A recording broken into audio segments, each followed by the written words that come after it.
Today, as Americans, we grieve the brutal murder, a horrific massacre of dozens of innocent people. We pray for their families who are grasping for answers with broken hearts. We stand with the people of Orlando who have endured a terrible attack on their city.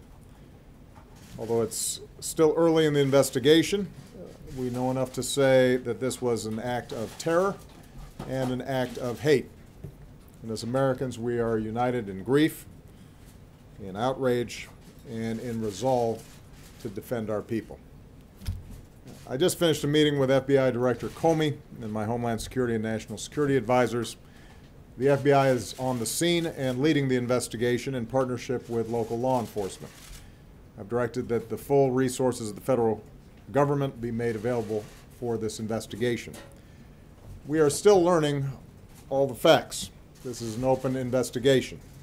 We've reached no definitive judgment on the precise motivations of the killer. The FBI is appropriately investigating this as an act of terrorism, and I've directed that we must spare no effort to determine what, if any, inspiration or association this killer may have had with terrorist groups. What is clear is that he was a person filled with hatred. Over the coming days, we will uncover why and how this happened, and we will go wherever the facts lead us. This morning I spoke with my good friend Orlando Mayor Buddy Dyer, and I conveyed to him the deepest condolences of the American people. This could have been any one of our communities. So I told Mayor Dyer that whatever help he and the people of Orlando need, they are going to get it. As a country, we will be there for the people of Orlando today, tomorrow, and for all the days to come.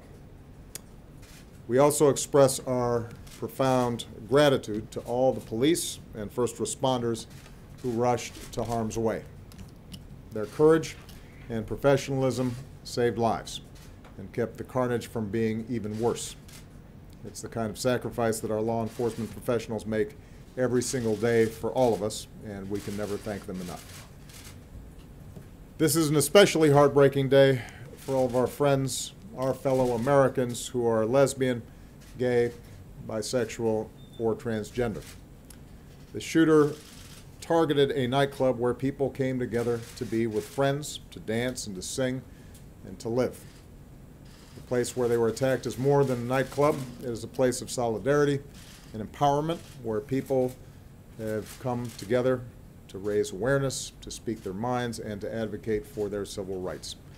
So this is a sobering reminder that attacks on any American, regardless of race, ethnicity, religion, or sexual orientation, is an attack on all of us and on the fundamental values of equality and dignity that define us as a country. And no act of hate or terror will ever change who we are or the values that make us Americans.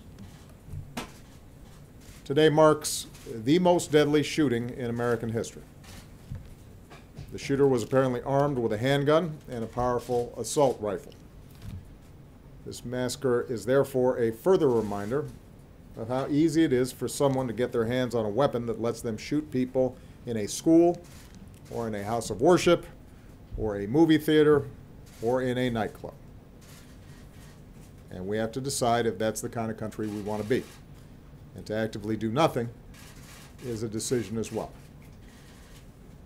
In the coming hours and days, we'll learn about the victims of this tragedy.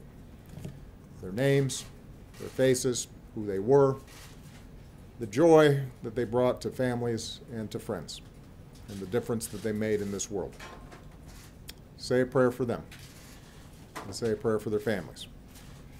That God give them the strength to bear the unbearable, and that He give us all the strength to be there for them, and the strength and courage to change.